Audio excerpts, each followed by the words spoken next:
دنیا میں بہت سے لوگوں کو عجیب و غریب خصوصیات نصیب ہوئیں۔ آدم علیہ السلام سب سے پہلے انسان ہوئے۔ اللہ تعالیٰ نے انہیں ماں باپ کے بغیر پیدا فرمایا۔ عیسیٰ علیہ السلام بن باپ کے پیدا ہوئے۔ نوح علیہ السلام کو 950 سال کے قریب زندگی ملی۔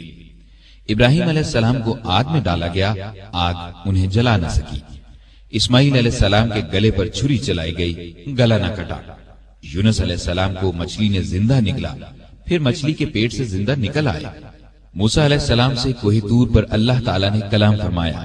نبی کریم صلی اللہ علیہ وسلم کی تو ہر بات ہی عرفہ و اعلیٰ ہے۔ آسمانوں کی سیر کی، ختم نبوت کا تاج آپ کو پہنایا گیا۔ آپ کی امت کو یہ امتیاز بخشا گیا کہ آخری امت قرار پائے۔ اس آخری امت میں بھی بہت سے افراد انوکھی خصوصیات والے قرار پائے۔ ان میں سب سے بلند درجہ ابو بکر صدیق رضی اللہ عنہ کا ہے۔ ان کی شان میں اللہ تعالیٰ نے یہ آیت نازل فرمائی، اگر تم ان کی مدد نہ کرو تو اللہ ہی نے ان کی مدد کی اس وقت جب اسے کافروں نے دیش سے نکال دیا تھا، دو میں سے دوسرا جبکہ وہ دونوں غار میں تھے، جب یہ اپنے ساتھی سے کہہ رہے تھے کہ غم نہ کر، اللہ ہمارے ساتھ ہے۔ پس جناب باری نے اپنی طرف سے تسکین اس پر نازل فرما کر ان لشکروں سے اس کی مدد کی جنہیں تم نے دیکھا ہی نہیں۔ اس نے کافروں کی بات پست کر دی، اور بلند و عزیز تو اللہ کا کلمہ ہی ہے۔ اللہ غالب ہے، حکمت والا ہے۔ ترمذی کی ایک روایت کے الفاظ یہ ہیں، ابو ہریرہ رضی اللہ عنہ سے روایت ہے، رسول اللہ صلی اللہ علیہ وسلم نے فرمایا، مجھ پر جس کسی کا بھی احسان تھا میں نے اس کا بدلہ چکا دیا سوائے ابو بکر کے۔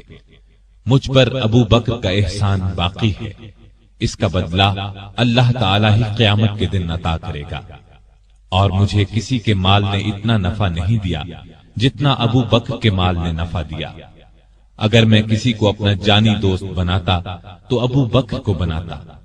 خبردار، تمہارا ساتھی اللہ کا دوست ہے، یعنی اللہ تعالیٰ نے چونکہ مجھے دوست بنایا ہے اس لیے اللہ کے سوا میں کسی کو دوست نہیں بنا سکتا۔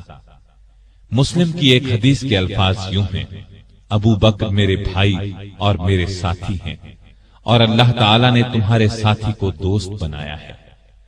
تو یہ عظیم خصوصیت ابو بکر رضی اللہ عنہ کو نصیب ہوئی، جو نبی آخر الزمان کے سب سے افضل صحابی تھے۔